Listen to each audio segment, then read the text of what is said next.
কিরে বাবা, এত সকাল সকাল কোথায় যাচ্ছিস? মামা বাড়ি যাচ্ছি। খাও বাবা খাও, বেশি কিছু করতে পারিনি। ও মিনু, জানা টেবিল ফ্যানটা নিয়ে আয়, তোর জামাইবাবুর গরম লাগছে যে। যাচ্ছি আগে জিজুর ফটোটা তুলে নি, ফেসবুকে পোস্ট করতে হবে তো। বাবাকে বড় থালায় দিলে, আমাকে ছোট থালায় দিলে কেন?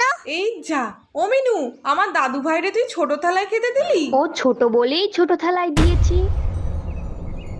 বাবার মতো আমাকেও মাছ ভাজাটা বড় দাও। আগে ওটা খেয়ে শেষ কর, তারপরে বড় মাছ দেবো। এই শুনছো, জামাই তো এখানেই বসে আছে, গিফটটা তাহলে এখানেই দিয়ে দাও। আমিও তো এখানে বসে রয়েছি, আমাকেও গিফট দাও।